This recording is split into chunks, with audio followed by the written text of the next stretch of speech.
Γεια και χαρά σε όλους. Σήμερα θα δούμε ένα πατίνι από την εταιρεία Kingson. Πρόκειται για το μοντέλο Ni 14. Ας το αποσυσκευάσουμε πρώτα.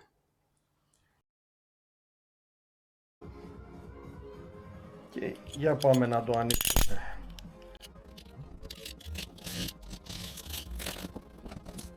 Τέλεια συσκευασμένο, πολύ προσεγμένο,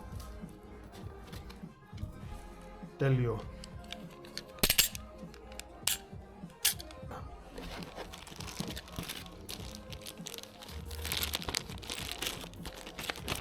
Γύριση.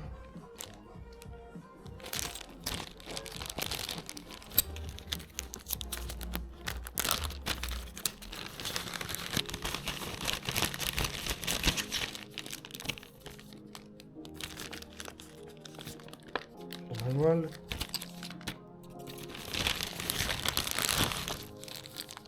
Το Allen με τις βίδες για να σφίξουμε το τιμόνι.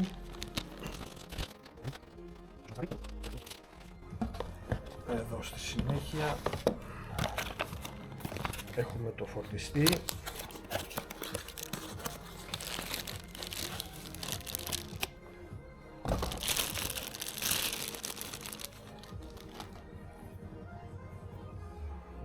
Yeah.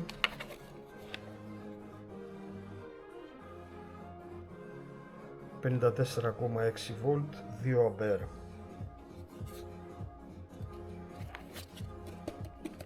Ωραίο.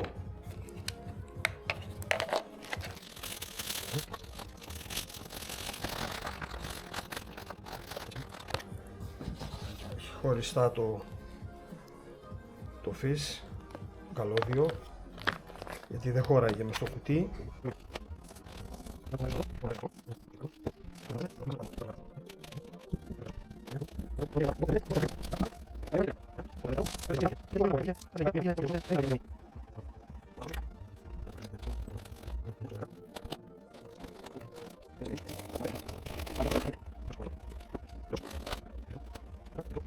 Είναι το τιμόνι με την κολόνα του τιμονιού και είναι το μόνο που είναι για να συναρμολογηθεί. Όλα τα υπόλοιπα είναι έτοιμα.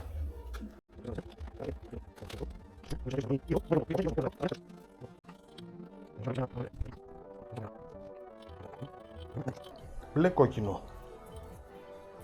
Λοιπόν.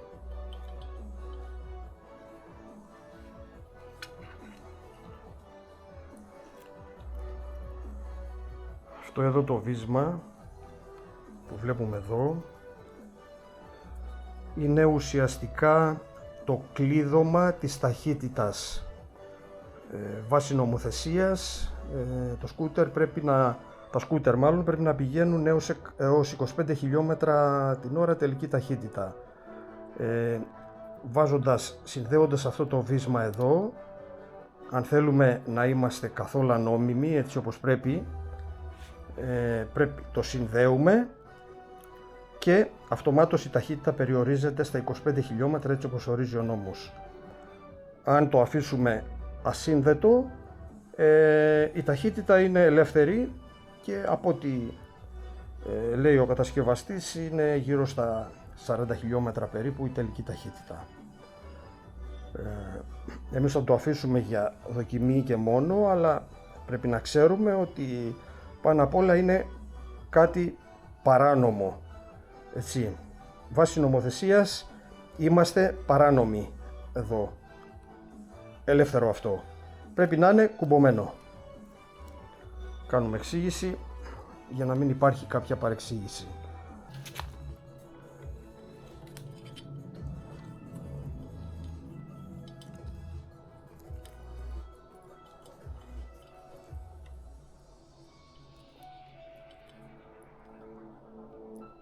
Νομίζω τώρα είναι πιο εύκολο. Ναι.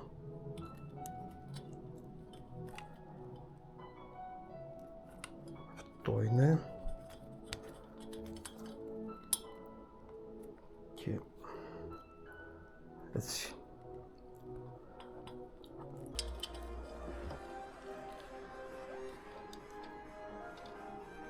Λοιπόν, Εδώ είμαστε.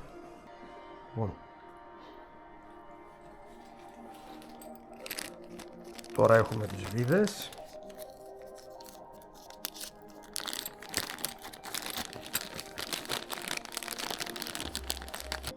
Τέλος.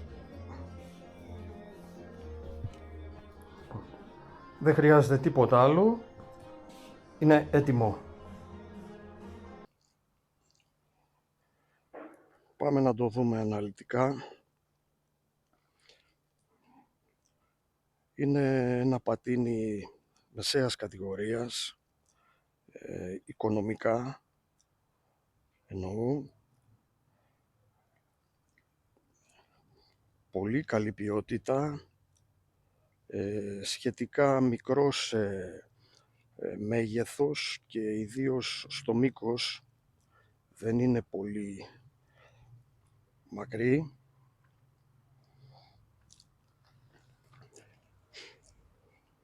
Το ντεκ του είναι αρκετά φαρδί.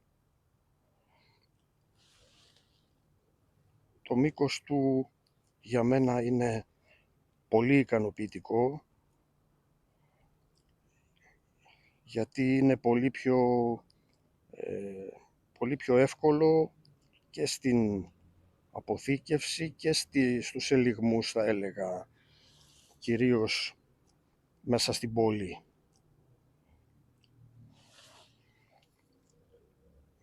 Βλέπουμε το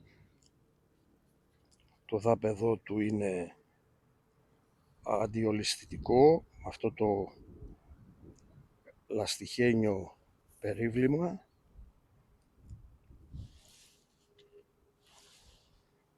Και το ύψος του είναι πολύ καλό. Από το έδαφος δεν έχουμε φόβο μήπως χτυπήσουμε σε κάποιο πεζοδρόμιο ή σε κάτι άλλο.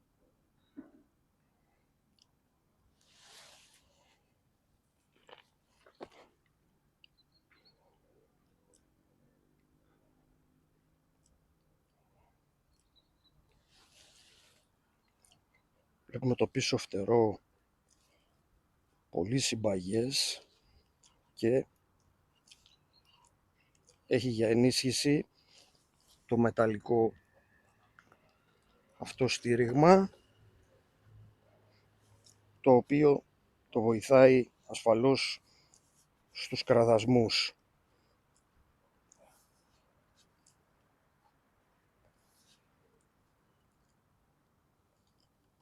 Πολύ συμπαγές.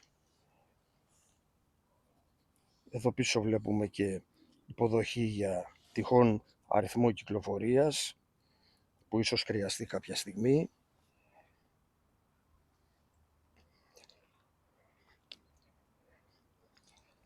Μιας και είμαστε στον πίσω τροχό, να πούμε ότι όπως βλέπουμε έχει ένα δισκόφρενο μηχανικό,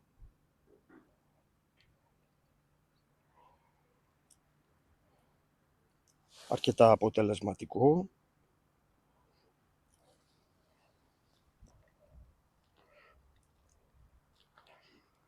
Το μοτέρ του ασφαλώς πίσω με ισχύ στα 500 W και το πικ του στα 900.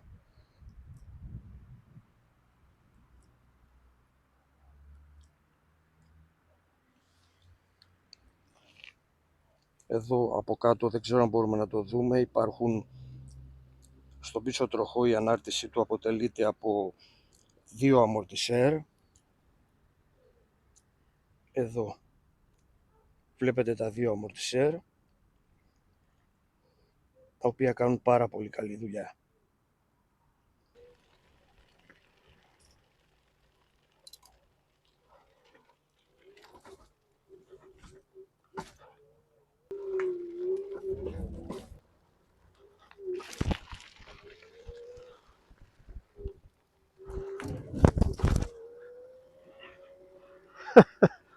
Πουθενά κανένα πρόβλημα. Περιλαμβάνει μια μπαταρία στα 48 βολτ 10,4 αμπέρ και έναν πολύ ισχυρό controller στα 26 αμπέρ. Αυτά σε συνδυασμό του δίνουν μια πολύ ικανοποιητική, αρκετά ικανοποιητική θα έλεγα, ταχύτητα και ισχύ.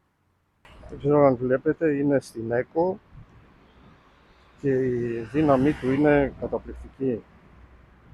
Τώρα από εδώ και πάνω αρχίζει μια ανηφόρα η οποία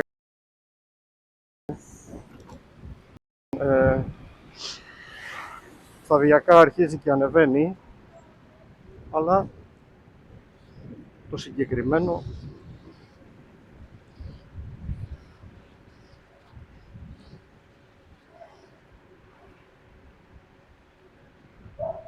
ούτε καν ζορίζεται.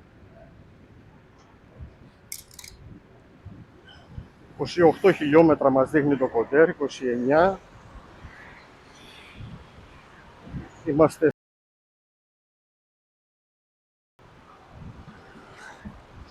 ταχύτητα D.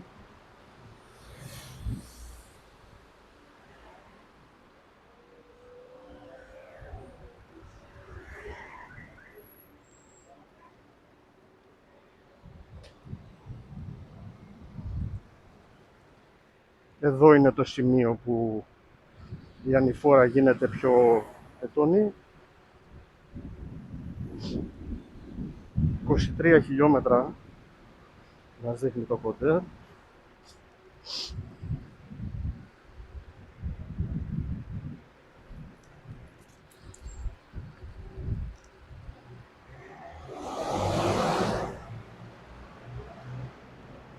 ...29, 30...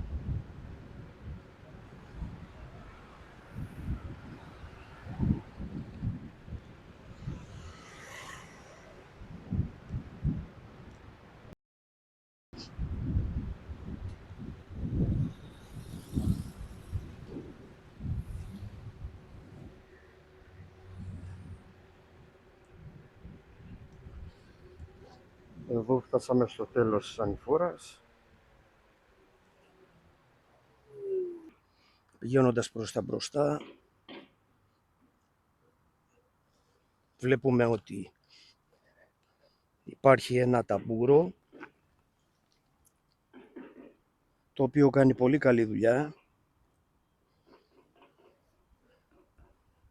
Αμορτισέρ εμπρός και το εμπρός φτερό διαθέτει αυτό το μεταλλικό έλασμα, το οποίο, όπως είπαμε και για το πίσω, του δίνει πολύ σταθερότητα και εδώ μέσα, αν διακρίνεται, έχουν βάλει κάποιο ελαστικό, θα έλεγα, το οποίο απορροφά τους κραδασμούς.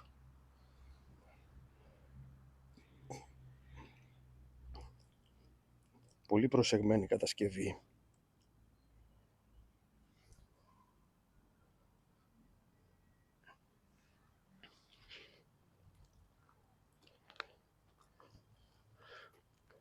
Το stand του είναι σε καλό σημείο. Έχει και την απαραίτητη κλίση για να μην πέφτει.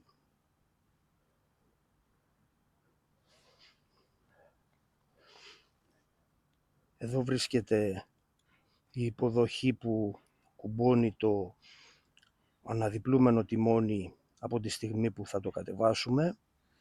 Θα το δούμε.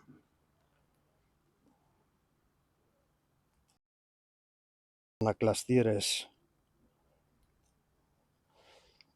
στο πλάι.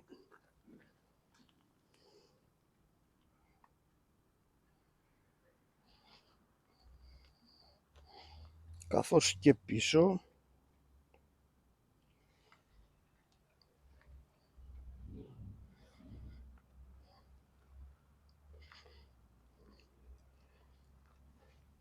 Και εμπρός στον προβολέα.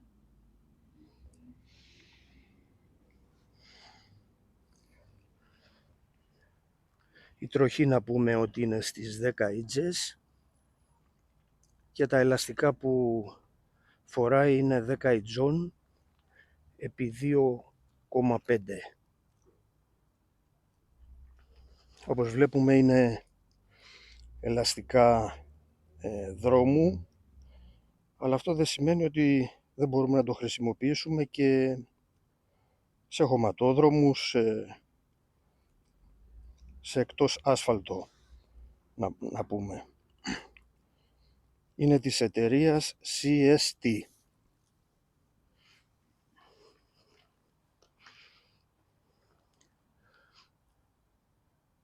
Το πλαίσιο του είναι από κράμα αλουμινίου, είναι πολύ ελαφρύ, δηλαδή μιλάμε για ένα βάρος γύρω στα 22 κιλά περίπου,